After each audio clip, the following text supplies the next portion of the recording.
Welcome everyone to the fourth in the webinar series related to the Eureka 3D Marine Seismic Survey. My name is Matthew Smith and I'm here to talk to you about the latest news related to this survey and its environmental plan or the environmental planning approval process that is currently underway. For those of you that don't know what the Eureka Marine Seismic Survey is, it's the name of a survey, of a marine seismic survey proposed in the Perth Basin in the Midwest of Western Australia. Seismic surveys are a technique that we use to map the subsurface of the ocean floor to explore for petroleum deposits. There have been a number of different petroleum deposits discovered both onshore and offshore in this region in the past. We have got an obligation to undertake a series of predictions of environmental impact and risk. And there's a fair bit that goes into that, and we're in the process of preparing those now. And as I'll explain throughout this webinar, there have been some significant changes as a result of the consultation that we've undertaken to date. The consultation started on the 1st of February 2023. And I can announce today that it is now open until the 30th of August. So we have originally put in place a 5-month consultation period, which was due to end in a couple of days' time, in fact, tomorrow. And based on community feedback and some changes we've had to make to the activity, we extended that time frame last month for an additional month. And again, this month, we're going to extend that time frame again. And so what that means in terms of the nature of the survey is that in the table you can see on the slide there, we had originally thought that the activity would be having its earliest start date would be the 1st of January next year, 2024, with a 2-year window for essentially a 30-day survey, of which 21 days were acquisition. And now, obviously, with the information we've got, that date is we need to double check and make sure that that's either realistic or not. And that's currently being considered by the team at Pilot Energy. So that's a big kind of star there as to, that earliest start date of the 1st of January 2024 is very much subject to change. And as soon as we get, some clarity around what an alternative date looks like, we will make that announcement. So a few things. There's been a number of different changes to the activity. So from the design side of things, we're looking. We were originally looking at 2 survey windows. That should say 3 on the slide. We'll edit that one in the final one that gets published. So we're looking at 3 different timing windows. So there's an August-September window, and a February-March window, which was the original window.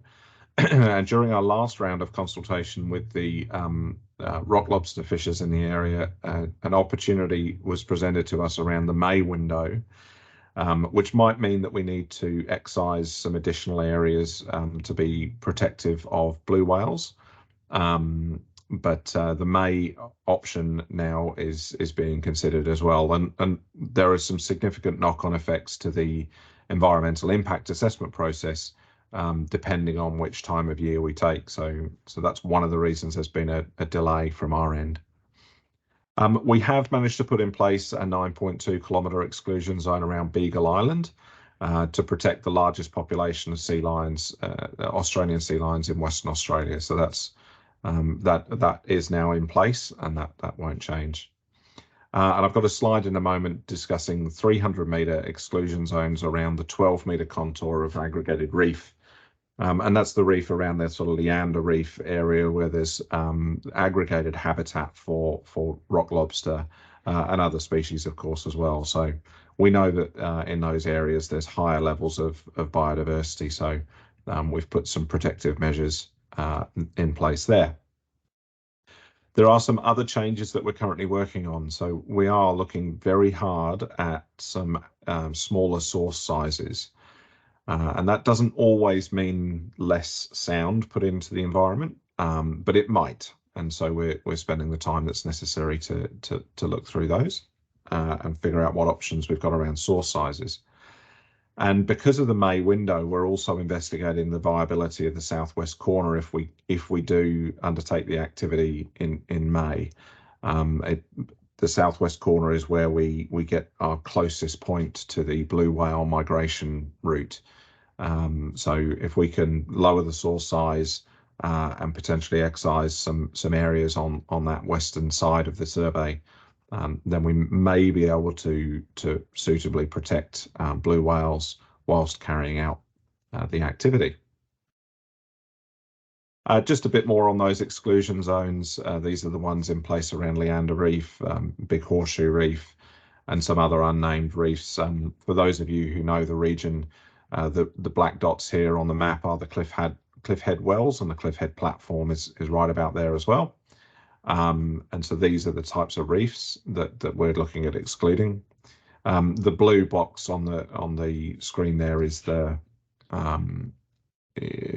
shallower area that we're looking at surveying with nodes, and then the sort of yellow area that's cut off then is the outboard side. And this represents a fairly significant concession from Pilot Energy in that it excises 34 square kilometres from that are areas of interest to Pilot. Yeah, it seems like that's the right thing to do to be protective of the habitat of species in this region. From an information side of things, the first thing we want to acknowledge is that there have been a number of delays to the provision of information to the public, both on the website and to relevant persons in the consultation process.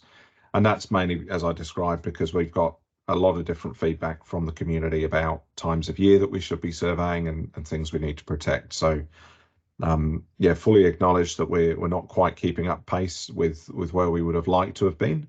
But this is the reality of engaging really early with the community and relevant persons. Means that we can take into account those views and try and design the activity to be more protective of the environmental sensitivities in the region. In terms of, there is some information obviously available, and we'll continue to make the information available as soon as we possibly can.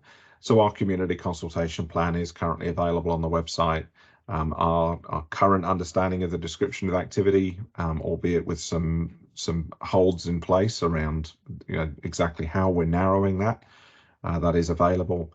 3 different summaries are available on the website, and every presentation we give to the community or to individual groups, we're also making those slides available. And of course that is complemented by the webinars and the newsletters we're publishing. In terms of what we think is coming, where we're at the moment is that in July, hopefully in the next week or so, we'll be able to publish some of the foundation documents. These will be so the environmental requirements. So this is the essentially the long list of legislation that we have to comply with. It will be over 100 pieces of legislation, and that document will explain what the legislation is and how we plan to comply with it. We'll also release our preliminary environmental assessment. So this is essentially introducing all of the aspects where our activity interacts with the environment. And provides a sort of an initial level of impact and level of risk, and identifies where we need to go away and do more work in our more detailed predictions of impact and risk. We'll also put up a summary of the implementation strategy. So this is the document that explains how seismic is acquired, when we're actually undertaking the activity. And it also describes our management system requirements. So how we manage change, how we manage communication, how we manage knowledge over the life of the environment plan. So both, post acceptance, assuming we get acceptance, how we manage all of those parts of the activity before, during, and after the activity occurs. One of the crucial documents we're going to publish, hopefully in the next week or 2, will be our defined acceptable levels. So we've been doing a lot of work to understand from the community, what do we think we've heard, and what does the literature tell us about what acceptable levels of impact would be. And so we will publish the literature, and we'll make a bit of a song and dance about that, and we'll invite comments from the community on those defined acceptable levels that we put in place. Then later in August, and again, we'll publish these as soon as we possibly can, but the likelihood is at the moment it's not going to be August. We'll publish our environmental assessment framework, our predicted levels of impact. So there's 5 or 6, and possibly even more of that, 6 or 7 different impact pathways that we've made predictions of impact for. And I think 7 or 8 different risk pathways that we'll publish our predicted levels of risk. And that includes all of the analysis and the scientific literature that we've reviewed to inform ourselves about what levels of risk we're presenting to various different species in the area, but also we consider the ecological integrity and biodiversity conservation needs of the area as well.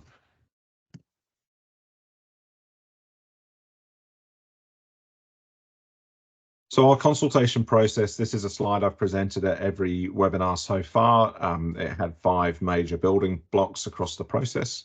So we raised awareness in February, we established a lot of context and provided initial information to folks in March. We've been out in the community throughout March, April, May, and a little bit in June as well. It's been great to do some coastal tours and learn about the environment from the locals, which is a lot more than we can learn just from desktop studies and from Google. And we're still sort of held in this 3rd phase at the moment, and as you'll see at the bottom of the slide there, it was intended that would be April, and we have now extended that through May and June, and July we acknowledge that that's going to extend into July as well. So the mitigation and management measures, they obviously come after we've released our assessments. And then objections and claims now will be in the August time period. So the consultation process was originally set out as a 5-month process, and that is now going to be a 7-month process. We've done an awful lot of consultation so far. We've met a number of people. We've got, I think we've got over 200 now relevant persons identified, which is both individuals and organisations.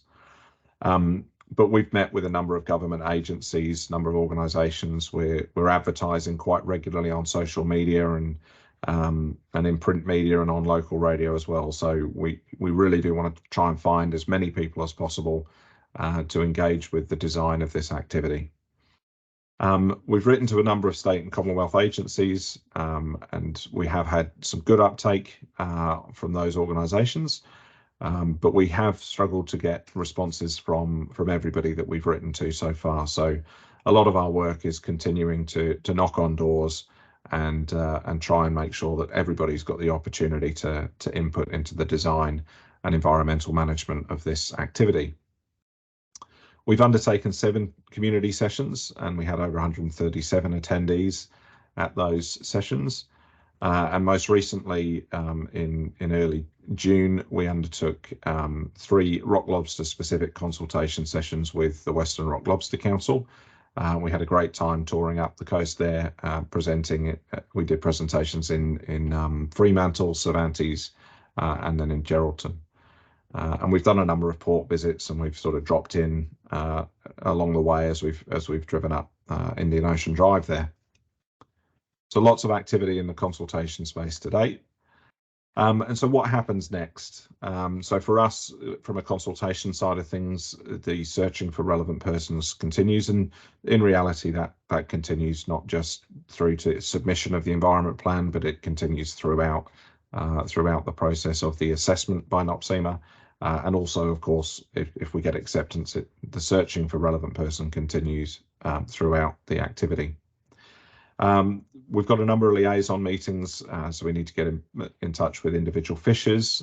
We need to continue our engagement with the fishing associations in the state, and of course all the relevant state and government agencies as well.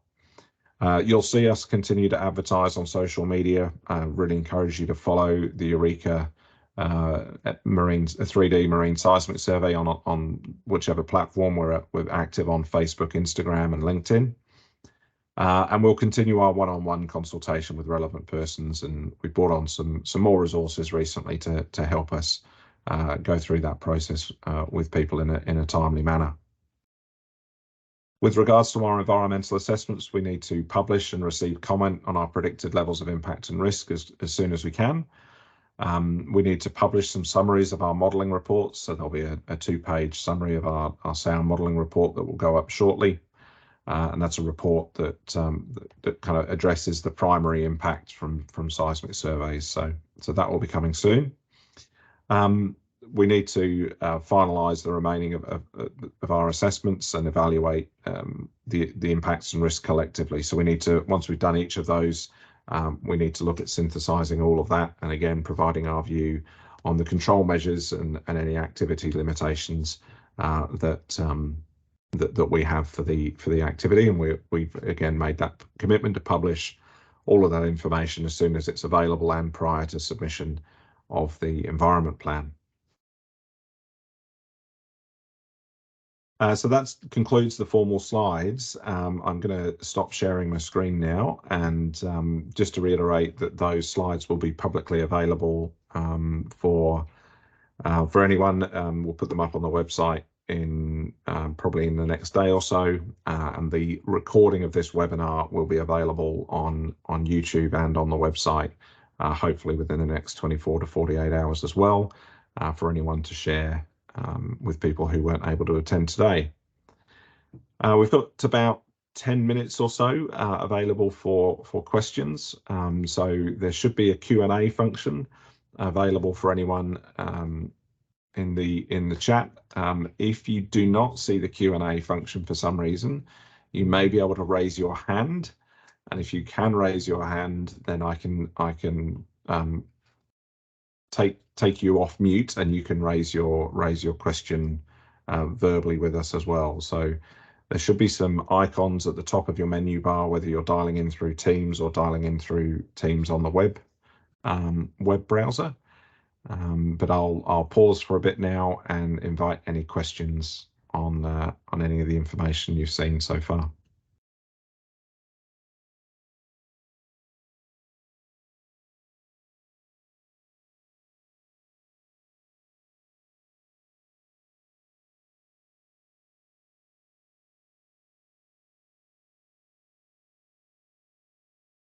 Alison, I see your hand's gone up here. Let me just allow the mic. You should be able to unmute yourself and ask a question.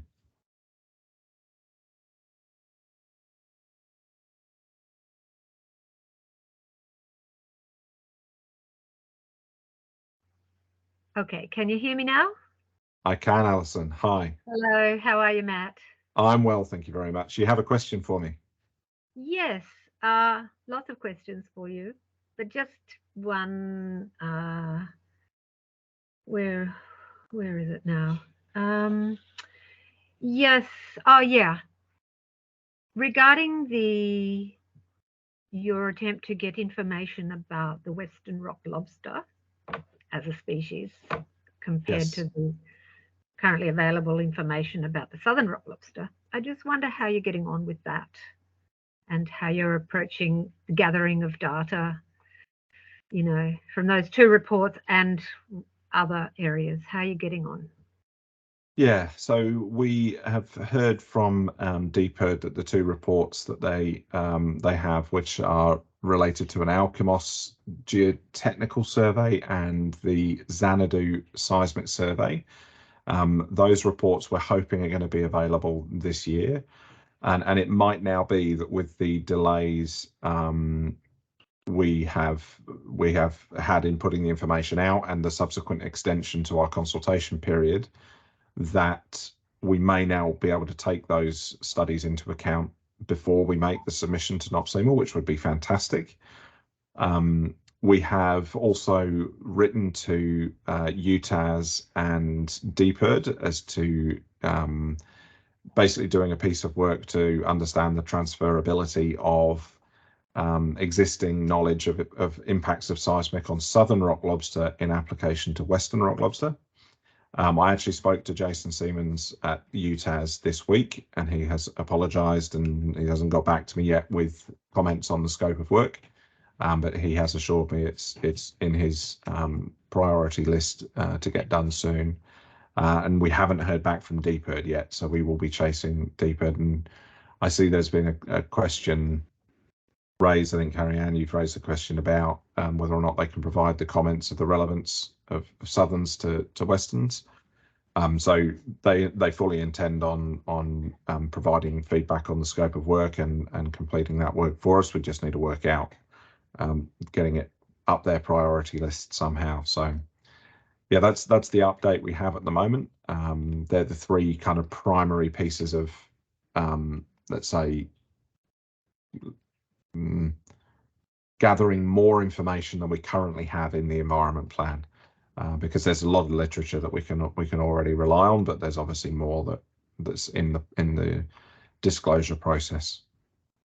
Yes, thank you. I'm just wondering, do you have plans, because those three things you listed have been mentioned in the past, and I'm wondering if you've come up with any fresh ideas as to how you can, get up to date and accurate information from other sources.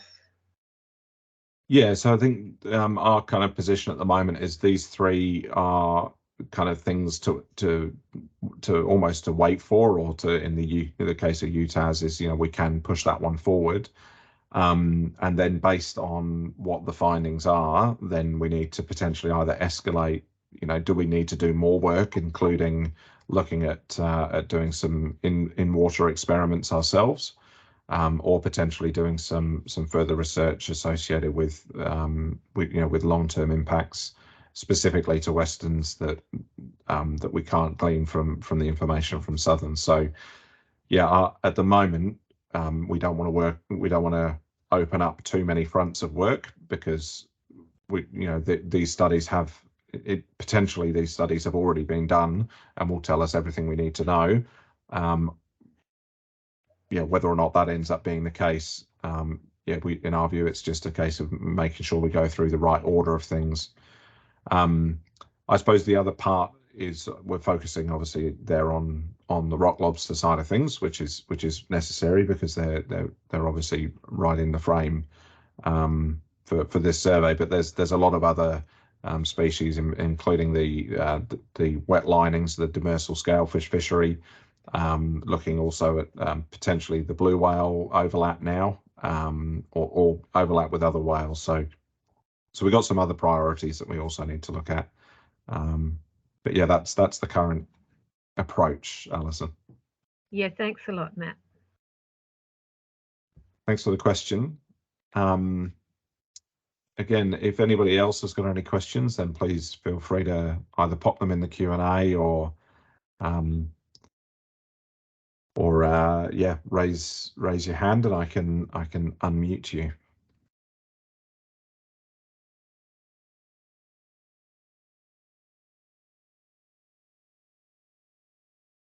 Well, I can go a little bit further. You feel free, Alison, that's fine. Yes, a lot of attention is placed onto the larger species like whales and, the cetaceans.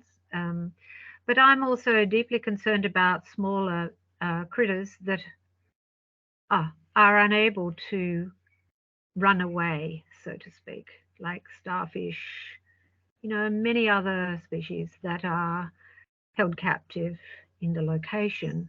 So what kind of approach are you going to take regarding their well-being and safety? Yeah, certainly. So one of the documents we're going to publish hopefully in the next week actually is our description of the environment. So one of the first things we do when we're doing an impact assessment is we try and make sure that we know everything that's out there that needs to be protected. And so we're going to publish that, and obviously if individuals want to review that document and then provide us any information that we might have missed, then that's a great opportunity to do that. The other thing that we do is we look at what are the cause-effect pathways between the impacts and risks from seismic in relation to individual species. So we know, just to draw a slightly crude analogy, for example, with sound, humans can't hear a dog whistle. Well, it's very similar in the marine environment. When we produce sound from a seismic survey, it happens at certain pressures and certain frequencies. And so, for example, a lot of the seismic sound is at low frequency sound. So high frequency cetaceans, such as dolphins, they similar that we can't hear a dog whistle. Dolphins wouldn't be able to hear our sound, so they will quite happily play in and around bow waves of seismic surveys, and they wouldn't know any different. And so I use that as an example of, we have to go through every type of species, and we generally aggregate. So we certainly don't look at every individual species, but we start to aggregate. So we look at invertebrates collectively, we look at mollusks as part of that, but we don't go down into specific impacts necessarily on individual species. Unless, of course, those species have elevated levels of protection. So it's one of the reasons we look at whales in such great detail, because blue whales and other types of cetaceans have elevated levels of protection under the environmental legislation here in Australia. So generally, that's when we start to look at individual species, is when there's some elevated level of protection already provided to them. So we'll publish all of that information about what do we know is in the environment at a given time, and we'll publish how it is we think that they would be affected by not just sound, or all of our impacts and risks, but obviously sound is the primary one that we're most concerned about. Thanks a lot. Thanks, Alison. It's a good question. Okay. We've got a couple of minutes maybe for one more question. So I'll just see if anybody wants to raise their hand.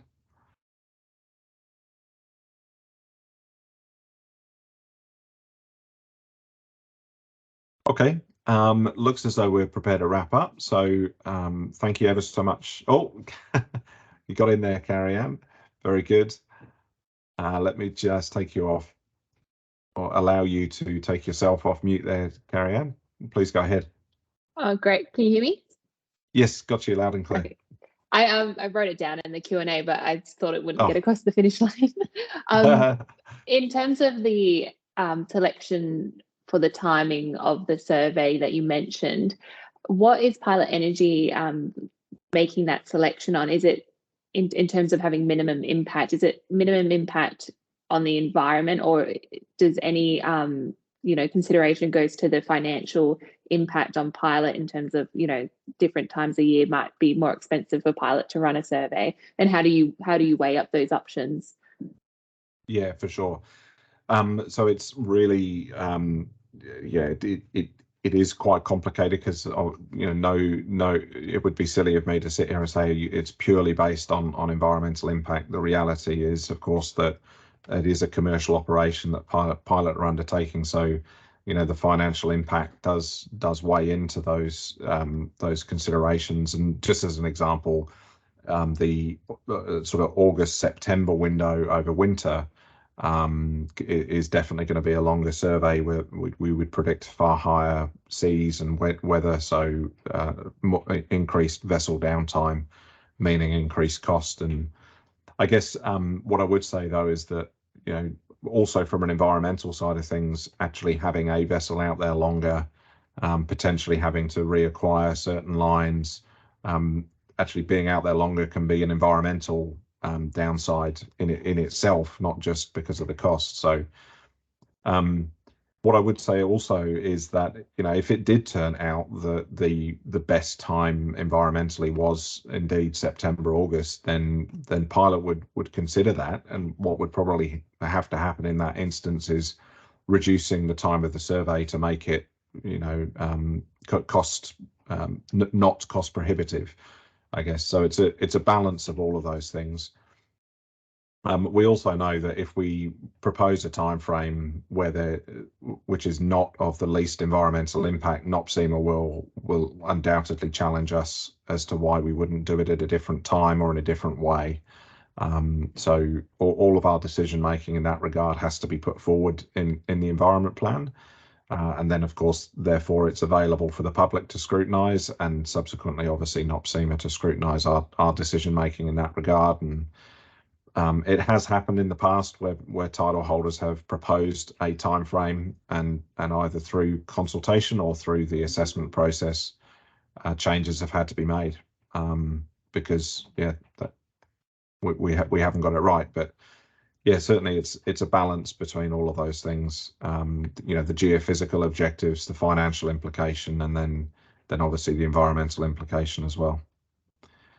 Yeah. Okay. Thanks, Matt. Cool.